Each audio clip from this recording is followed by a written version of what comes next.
They beached the one remaining ship on an island whose name they did not know.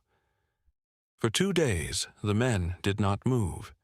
They sat on the shore and wept. The Laestrygonians had not just destroyed 11 ships, they had broken something in the men who survived, not their bodies, their will. On the 3rd day, Odysseus climbed to the highest point on the island and looked inland. He saw smoke rising from the trees in the center of the island. He came back down and split the crew in 2 groups. He drew lots to decide who would go toward the smoke. Eurylochus, his second in command, a careful man, a suspicious man, led the first group. Odysseus waited with the second. The smoke came from a palace in a forest clearing. Around it, wolves and lions moved freely, circling, not attacking. Something wrong about them. Something too still. Inside, a woman was singing at a loom. The men went in. Eurylochus hung back at the edge of the clearing and watched.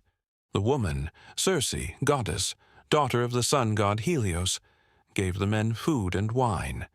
She mixed something into the wine. Then she touched each man with a wand. They became pigs. She drove them into a sty. Eurylochus ran. He came back to Odysseus and could barely speak. Odysseus drew his sword and told Eurylochus to show him the way. Eurylochus refused. Odysseus went alone. On the path through the forest, the god Hermes appeared. He gave Odysseus a plant, moly, white-flowered, black-rooted, and told him exactly what to do.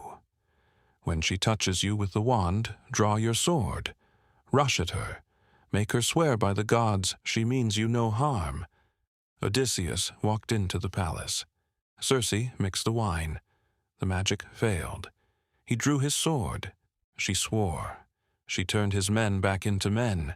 They stayed on Circe's island for a year, eating, resting, recovering. When Odysseus finally said it was time to leave, Circe agreed. But first, she said, you have to go somewhere else, the edge of the world. You have to speak to the dead. This was Chronicles. Like and subscribe for history every day.